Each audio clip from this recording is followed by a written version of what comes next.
के मनन साहब अभी सैयद जफर इस्लाम भी आ रहे हैं, उसके बाद राजनीतिक बहस भी करूंगा, लेकिन as an independent constitutional expert Manan साहब, आपका क्या मानना है? क्या सीजेआई का होना उस कमेटी में आप सही मानते हैं जो इलेक्शन कमिश्नर और चीफ इलेक्शन कमिश्नर्स का अपॉइंटमेंट करे, उनकी नियुक्ति करे?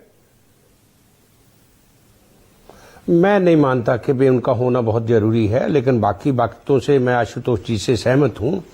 और दूसरा, जब भी कोई कानून बनता है, वैसे उससे पहले मैं आपको भी पता है, सबको पता है कि डेमोक्रेसी के 3 पिलर्स हैं, लेजिस्लेचर, एग्जीक्यूटिव एंड जुडिशरी, और तीनों एक दूसरे में दखल नहीं देते हैं।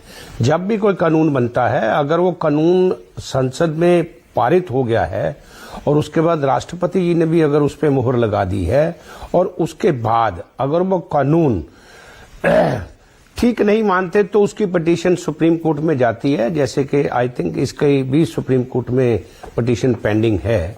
और अगर कल को ये सुप्रीम कोर्ट इस निर्णय पे आता है कि नहीं, ये 3 जो भी अपोजिशन का लीडर और प्रधानमंत्री और स्पीकर की जो कमेटी है ये ठीक नहीं है, तो सुप्रीम कोर्ट उसको निरस्त कर सकता है। लेकिन एट दी मोमेंट वो ऐसी चीज है नहीं। संविधान के मुताबिक जो भी कानून है उसके मुताबिक ये जो इलेक्शन कमीशन बना है वो अभी मान्य होगा। लेकिन मेरा ये मानना है कि आपको पता है कि कॉलेजियम सिस्टम से जजेस बनते हैं, अपॉइंटमेंट होती है सुप्रीम कोर्ट, हाई कोर्ट की, और उसमें क्या जुडिशरी, क्या सुप्रीम कोर्ट या हाई कोर्ट, खासकर मैं सुप्रीम कोर्ट का ही उदाहरण दूंगा, जिसमें काफी लंबी चौड़ी बहस के बाद कॉलेजियम सिस्टम को ही सर्वप्रिय माना गया है, जिसमें सरकार को दखल ही नहीं देने का कोई है ही नहीं किसी प्रकार के प्रावधान। तो मेरा मानना यह है कि अगर सीजीआई अगर इसमें लाए जाए इस कमेटी में, कोई जरूरी नहीं है, उनका दखल होना ही क्यों चाहिए, मेरा मानना अब ये है। अब उन्होंने खुद इनवाइट किया है इस चीज को, तो अब उसका मैं मानता हूं कि अगर गवर्नमेंट ने ऐसा कानून बनाया है तो उसमें मैं कोई त्रुटि नहीं मानता। ठीक है, आपने बिल्कुल आपने फैक्चुअल एक बात तो कही मनन साहब, बिल्कुल सही है। और ये सवाल लगातार उठते आ रहे हैं कि NJAC, national judicial appointments commission, जब सरकारों ने बनाया, जिसमें कांग्रेस की सरकारें भी थी, बीजेपी की सरकारें भी थी, तब सुप्रीम कोर्ट ने निरस्त किया उस कानून को और उसने कहा कि हम जजों की नियुक्ति में कोई भी हस्तक्षेप कार्यपालिका का बिल्कुल बर्दाश्त ही नहीं करेंगे, चाहे सरकार हो या संसद हो, हम इंडिपेंडेंटली करेंगे। बिल्कुल सही है।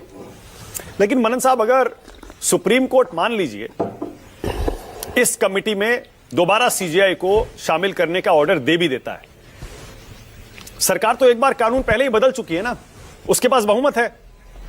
अगर सरकार सहमत नहीं है मनन साहब, तो फिर से सुप्रीम कोर्ट के फैसले को बदल सकती है संसद में नया कानून लाकर। क्या आपको लगता है इसीलिए सरकार ने सुप्रीम कोर्ट के इस सुनवाई का इंतजार नहीं किया? सरकार को लगता है कि नहीं, हम यही करेंगे? नहीं, ऐसा नहीं है कि जब तक ऑनरेबल सुप्रीम कोर्ट फैसला नहीं देगा तो एक पद खाली रखा जाएगा तब तक। अब चुनाव होने हैं, बाई इलेक्शंस होने होंगे, या मेरा ख्याल है 1-2 स्टेट्स के इलेक्शंस बड़े नियर फ्यूचर में आ रहे हैं, तो कोई पद खाली रखा जाएगा जब तक ऑनरेबल सुप्रीम कोर्ट ये सुनेगा नहीं या कोई जजमेंट पास नहीं करेगा। सुप्रीम कोर्ट अगर इतनी बात है तो ऑनरेबल सुप्रीम कोर्ट के आगे जिसने भी ये पिटीशन लगाई है, खुद प्रतिपक्ष के जो नेता है, वो अर्ली हियरिंग की पिटीशन क्यों नहीं लगा देते?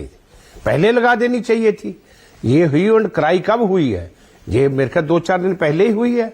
उनको बहुत देर पहले इस बात का के लिए दरवाजा खटखटाना चाहिए था ऑनरेबल सुप्रीम कोर्ट का। हाँ, आशुतोष।